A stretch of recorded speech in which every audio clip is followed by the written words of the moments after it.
샬롬. 하나님께서 우리에게 평강을 주시고 또 새로운 날과 새로운 기회를 주셨습니다. 오늘 주신 이 하루를 통해서 하나님과 함께 동행하며 하나님께 영광 돌리는 귀한 한날이 되시기를 축복합니다. 기도하겠습니다. 아버지 하나님, 우리를 살려주시고 새 생명을 주셔서 예수 그리스도를 따르는 자로 살게 하여 주심을 감사합니다. 하나님, 우리에게 붙여진 이름 그리스도인이라는 이름이 부끄럽지 않은 삶을 살아갈 수 있도록 인도하여 주시고, 오늘도 우리의 삶이 다름 아닌 하나님의 편지로 하나님의 향기로 살아가는 삶임을 기억하며 주님께 영광과 찬송을 올리는 삶, 다른 사람들이 보기에도 칭찬과 인정을 받는 삶을 살아갈 수 있도록 우리를 붙들어 주시옵소서. 하나님, 오늘도 악으로 악을 갚지 않도록 하여 주시고 선으로 악을 이길 수 있도록 인도하여 주시며, 오늘도 우리의 삶 속에 말과 행실을 조심하여 하나님께 혹은 다른 사람들에게 누를 끼치고 또한 손해를 끼치는 일이 없도록 하여 주시고, 우리의 말과 행동을 조심하여 하나님 많은 사람들에게 하나님의 사랑을 증거하며 또한 하나님의 사랑을 나타내는 삶을 살아가게 하여 주시옵소서. 하나님, 오늘도 용납하게 하여 주시고 용서하게 하여 주시고 다른 사람들에게 유익을 끼칠 수 있도록 하여 주시고 다른 사람들을 배려하는 삶을 살아갈 수 있도록 인도하여 주옵소서. 그리하여 우리가 다름 아닌 하나님의 사람임을 나타내며 증거할 수 있는 삶을 살아갈 수 있도록 붙잡아 주시옵소서. 오늘 하루의 삶을 주님께 의탁하며 예수 그리스도의 이름으로 기도하옵나이다. 아멘. 다 함께 찬송가 321장 찬양 드립니다.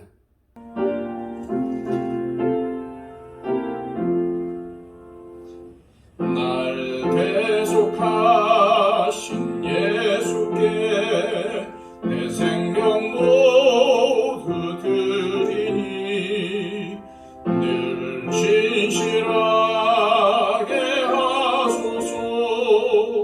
내 구주 예수여, 나 구주 위에 살리라. 내 기쁨 한량 없으리. 내 갈 길 인도하소서. 내 구주 예수여, 날 구원하신 예수를 일평생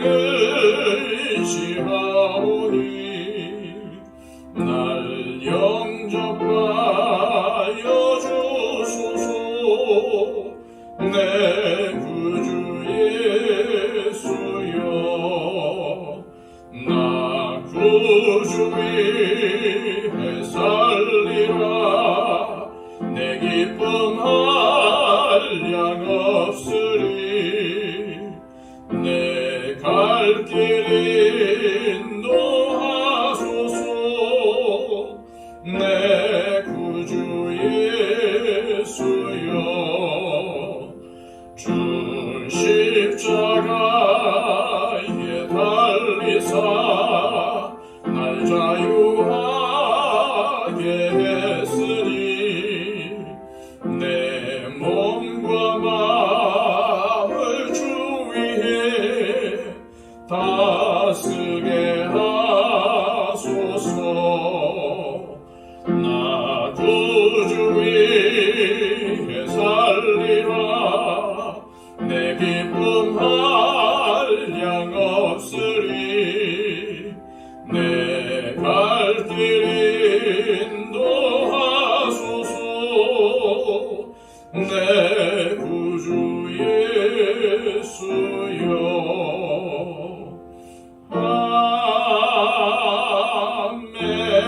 아멘. 이 시간 우리에게 주시는 하나님의 말씀은 구약성경 사사기 16장 1절에서 3절까지의 말씀입니다. 구약성경 388쪽입니다. 삼손이 가사에 가서 거기서 한 기생을 보고 그에게로 들어갔더니 가사 사람들에게 삼손이 왔다고 알려지매 그들이 곧 그를 에워싸고 밤새도록 성문에 매복하고 밤새도록 조용히 하며 이르기를 새벽이 되거든 그를 죽이리라 하였더라. 삼손이 밤중까지 누워있다가 그 밤중에 일어나 성문짝들과 두 문설주와 문빗장을 빼어가지고 그것을 모두 어깨에 메고 헤브론 앞산 꼭대기로 가니라. 아멘.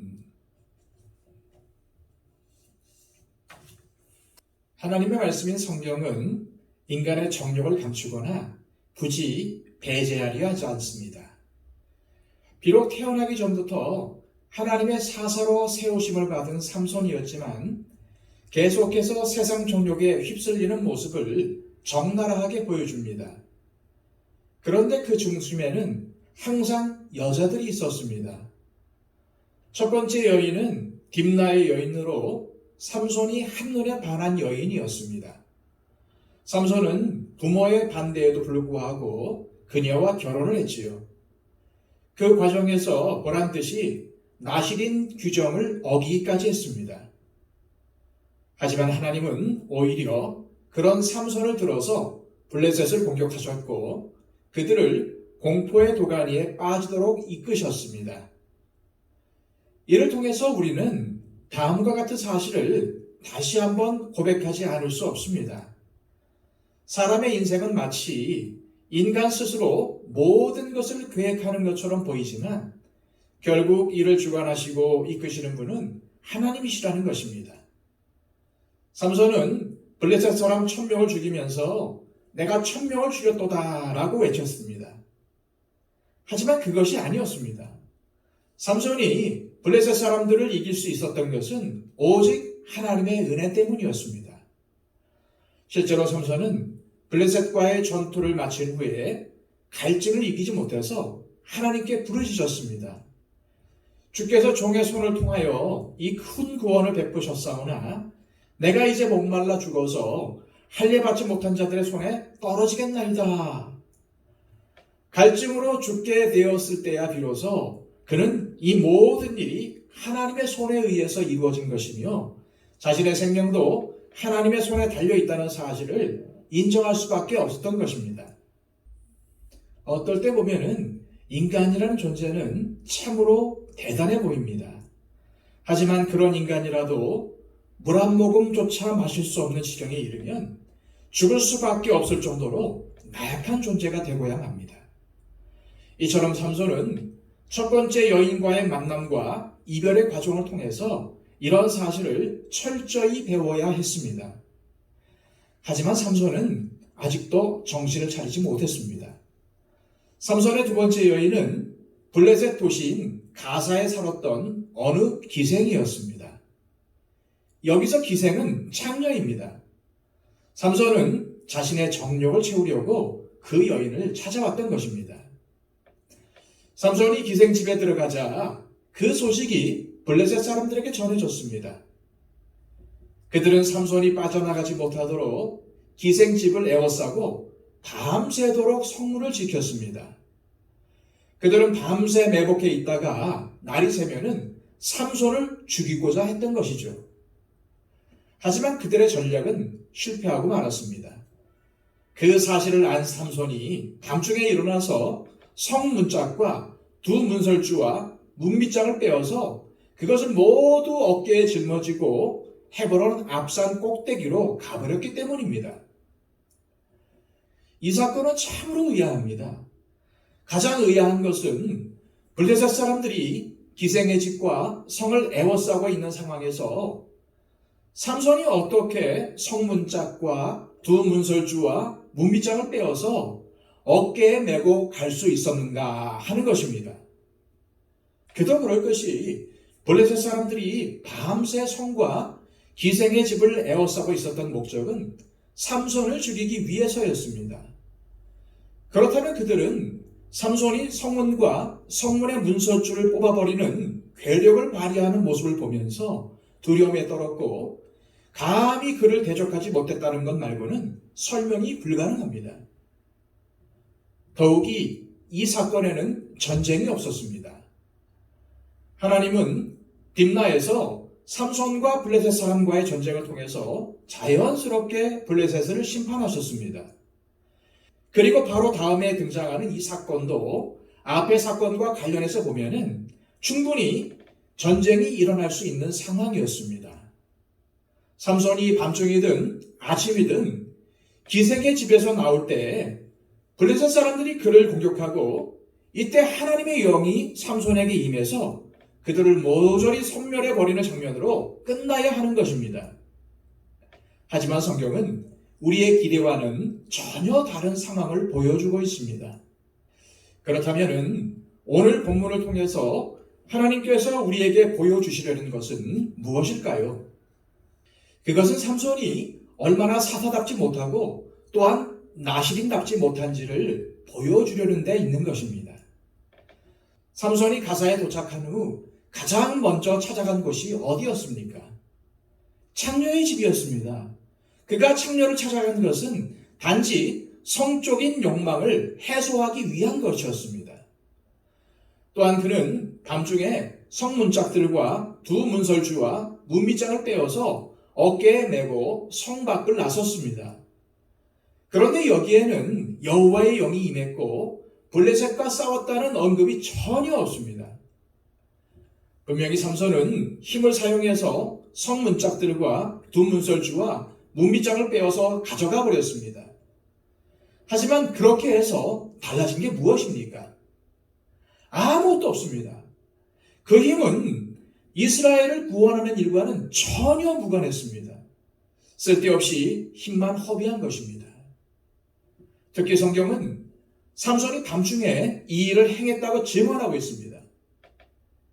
여기서 밤은 어쩌면 삼손의 영적 상태가 암흑과 같다는 점을 보여주고 있는 것인지도 모릅니다. 그런데 이 일이 있은 후 삼손은 곧바로 들릴라라는 세 번째 여인을 만납니다. 삼손이 가진 성적인 욕망과 마찬가지로 우리에게는 누구든지 하나님을 온전히 의지하고 따르지 못하게 방해하는 세상적인 욕망이 있습니다.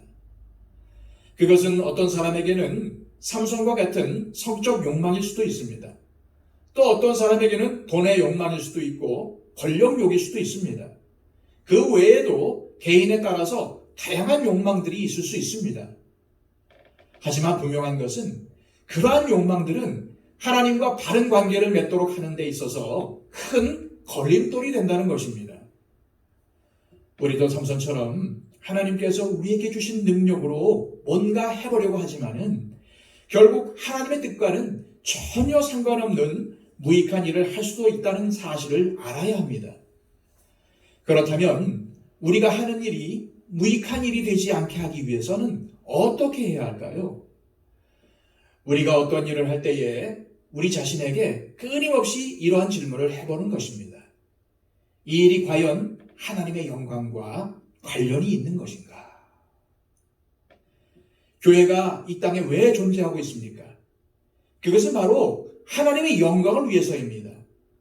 따라서 교회에서 하는 모든 사역의 궁극적인 목적도 하나님께 영광을 돌리는 것이 되어야 합니다. 교회가 이러한 본질에서 벗어나 다른 것에 힘쓰게 될 때에 교회는 하나님의 뜻과는 전혀 무관한 종교단체로 전락하고 마는 것입니다. 우리의 삶도 마찬가지입니다. 우리의 삶의 목적도 하나님의 영광을 위한 것이 되어야 합니다.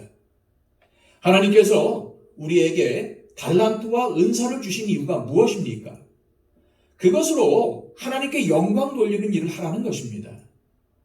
그러지 않고 그것을 다른 목적을 위해서 사용한다면 설사 사람들에게 칭찬과 인정을 받는다 할지라도 사람들에게 존경을 받는다 할지라도 하나님 앞에서는 전혀 인정을 받지 못하는 것입니다.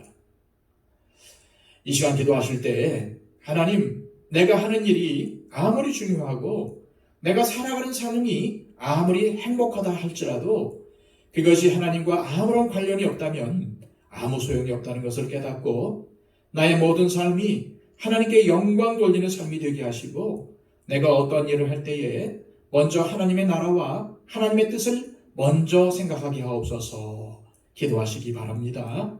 그리고 우리의 중보가 필요한 모든 분들을 위해서 기도해 주시기 바랍니다. 함께 신앙생활하고 있는 우리 형제자매들 위해서 기도해 주십시오.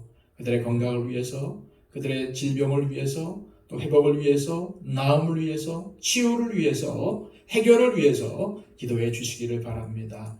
이복식 권사님, 우리 박영철 집사님 위해서 간절히 기도해 주십시오. 그리고 우리 교회 하나님께서 보시기에 합당한 교회가 되게 해달라고, 또 하나님의 앞에 부흥과 성장의 역사를 이루게 해달라고 위해서 기도해 주시고요. 한국교회의 회복을 위해서, 또 성장을 위해서 기도해 주시기 바랍니다.